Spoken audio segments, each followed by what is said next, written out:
And in the 5 states where a minimum wage increase was on the ballot last night, voters went 5 for 5 to increase it.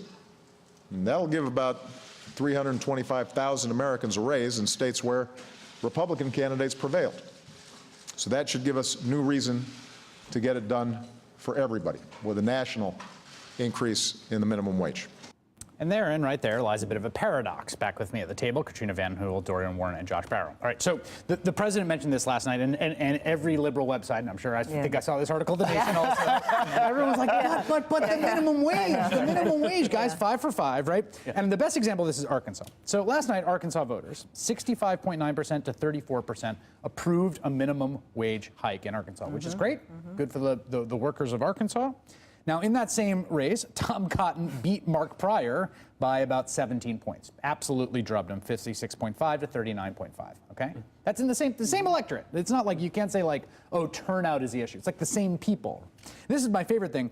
Back in May, when the Senate took their minimum wage vote, who was absent from that vote? But none other than Mr. Mark Pryor, who's strategically absent, conspicuously absent when fellow Democrats tried unsuccessfully to advance a White House-backed bill raising the wage to $10.10 an hour. Now, I think some liberals look at this and they think, well, what the heck is going on, right?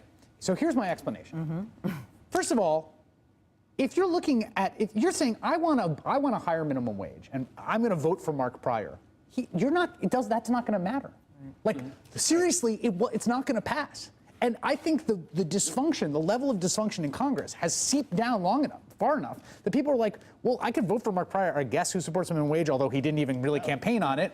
Or if I vote for the minimum wage to raise in Arkansas, causally, enough people vote for it, that will be raised, right? So this difference between what people vote for ballot initiatives when there's a one-to-one causal relationship between, if this thing passes, it goes into law, and I'm going to send this guy who's going to go off and then do some stuff in Congress to pass some law, it's like, no, that's not going to happen. All right, so I have a slightly different interpretation of this because, one, remember, this is the Walmart state, the nation's largest low-wage employer. So, which is part of the reason Senator Pryor has been opposed to the federal minimum wage. Right. But secondly, the Republican Party, for several of their candidates, you have Cotton in Arkansas, you have Sullivan, I think, in Alaska, you have Rauner in Illinois, who all backtrack and basically don't oppose. Some of those even support the minimum wage. Tom Cotton said he was going to vote for that initiative in Arkansas. Yeah, so this is interesting, though. This is the Republican Party moving to the center on the question of wages for working class and poor people, which is interesting as a strategy. And third,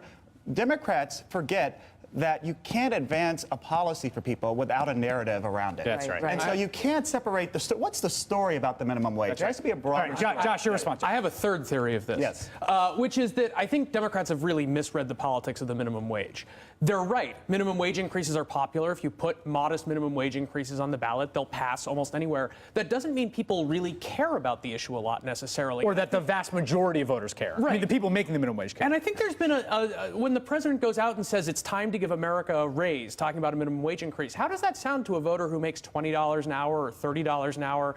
Someone with a middle income who's not going to get a wage increase from that. They probably support a minimum wage increase. They think people making $8 an hour deserve to make more. But that's not what's going to directly affect their family's economic circumstances. And they can vote for a minimum wage increase and then go vote for a governor candidate who's against it, because that's not the issue they really care about. All right, but I do think, the best of politics is about improving the condition of people's lives. So you start with that. The problem I have, and I don't have any big theories, is that we face a huge structural economic problem in this country and in the world, and we have an embattled, besieged middle class in a globalized, deunionized, far from full employment economy. And what are the structural... That's right. And is our political system even capable of dealing with the structural changes and reforms that need to happen to tackle staggering inequality and all of the economic pain? That's true, and I think that underlies a lot of the results. And I want to talk about that and talk about something the president said, I think that in some ways relates to that, which I was sort of shocked he said right after this.